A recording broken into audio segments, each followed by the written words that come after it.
మీరు అన్నారు కదా సార్ 1.21 crore ఒక చోట దొరికిందని. అండ్ మీ ఆర్టికల్లోనే నేను ఇంకోటి చూశాను సార్, ఆల్మోస్ట్ 130 బ్యాంక్ అకౌంట్స్ని కూడా ఫ్రీజ్ చేశారు. ఇది ఒక ఇంట్రెస్టింగ్ ఆస్పెక్ట్ ఏంటంటే మ్యూల్ అకౌంట్స్ అంటారు. మ్యూల్ అంటే ఏం లేదు, గాడిద లాంటిది, మనం బరువు అంతా దాని మీద వేస్తాం, అది మ్యూల్. సో ఈ మ్యూల్ అకౌంట్ ఏంటంటే ఈ సైబర్ క్రైమ్స్లో ఎక్కువ వాడుతుంటారు. ఎవడో వచ్చి మీ అకౌంట్ వాడుకుంటాడు, ఓకే, మీ కన్సెంట్తో వాడుకోవచ్చు, కన్సెంట్తోనే ఉంటుంది ఎక్కువ, డబ్బులు ట్రాన్స్ఫర్ చేయడానికి, దొంగ డబ్బులు. సో కొన్ని వందల మ్యూల్ అకౌంట్స్ వీళ్ళు వాడుకున్నారు జనాల్ని. సో ఆ మ్యూల్ అకౌంట్స్ అన్నీ దొరికినాయి.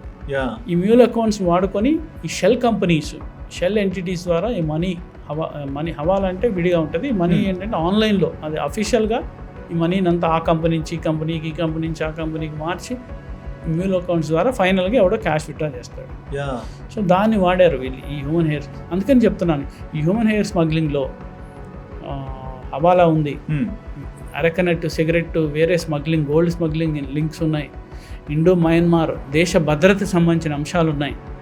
ఏది అక్కడ బోర్డర్స్ క్రాస్ చేయటం, ఇక్కడ మనం దేవుడికి లేకపోతే ఇంకోటి పవిత్రంగా ఇస్తే అది వేరే రకంగా వెళ్తుంది. ఇటీవల మొన్న January 8th DRI వాళ్ళు బీహార్లో స్మగుల్ అవుతున్న హ్యూమన్ హెయిర్, రెమీ హెయిర్ని పట్టుకున్నారు.